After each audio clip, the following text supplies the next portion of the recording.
The best way to learn a foreign language, besides total immersion, and I mean that in every sense possible, is by observing patterns. Not with rules in Chapter 7 and an index in the appendix, but all together as one pattern, just the way a child would do it. Let's start with English. English, as we will see, is pretty simple in terms of its grammar. It's the spelling that's a bitch.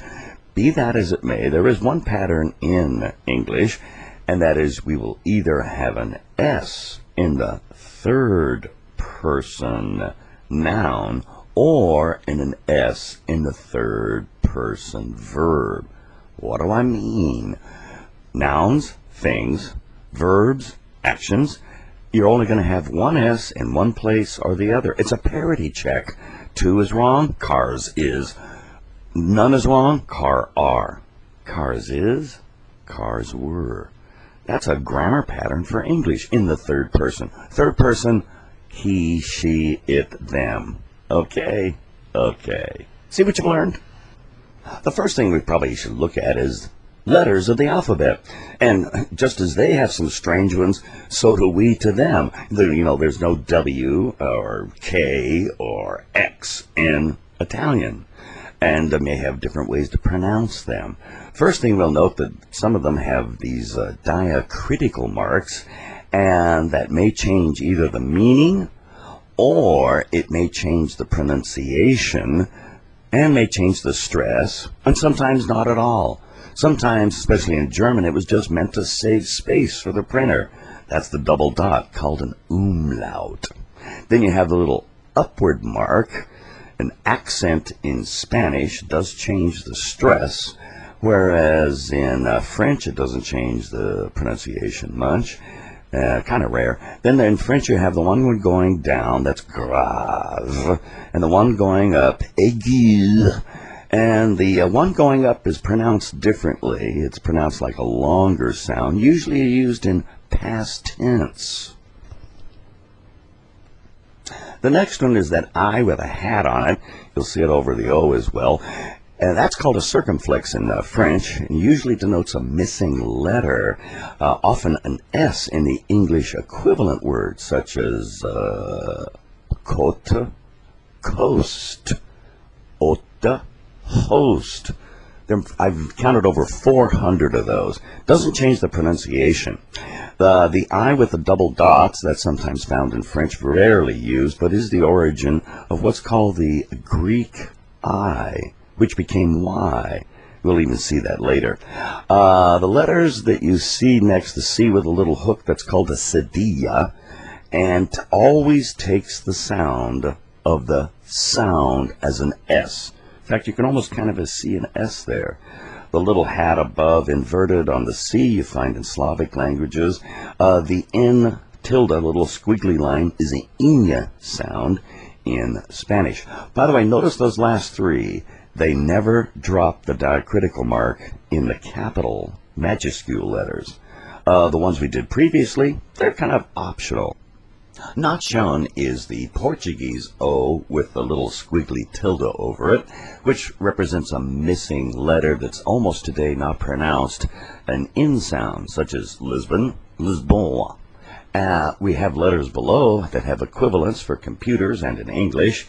The A with a little circle is kind of an O sound, like skål in Swedish. We have the A umlaut, double dots, AE, that's the equivalent, German and in Danish. The O umlaut German and the O with a cross, you find that in the Scandinavian languages, equivalent to our OE. The beta there is really a sharpest S, it's a double S sound, that's German. Yes, that's U with an umlaut is the German letter E, and is the same as the French letter without the dots, E, like you're almost kissing somebody. You don't want to get caught. And then there finally is the one I talked about, the Greek I, and it's really only found in Dutch. Here's an overview of the Nordic, Germanic, Scandinavian languages, with Dutch being a very simplified form of German, much to the consternation of the Germans and relief by the Dutch. As we will see, Danish and Swedish, as Dutch and German do, have various genders, color-coded them obviously with blue for the boys and pink for the girls and yellow for the neuter. Not so important in Dutch, very important in German. In the Danish and Swedish languages, they are notable, uniquely so, for having articles, especially the article the, follow as a suffix. That means an ending on a word. So as we will see, house becomes huset instead of das Haus, instead of de Haus. Well, let's go on to our first language. Let's start with Dutch, coming in two varieties. That's spoken in Belgium, Flemish, Vlaams, and that's spoken in the Netherlands, Nederlands. And of course, there's Creole in South Africa and Afrikaans, a newer truncated version of the Old Dutch. Dutch is really a simplified version of German and not too far different from English. We will note that the article, the, de, is used in most cases, with the exception of a hut, which is sometimes an abstract word. Regardless, is een. Now in plural, you have de for the plural. That's when there's a bunch of them, of course.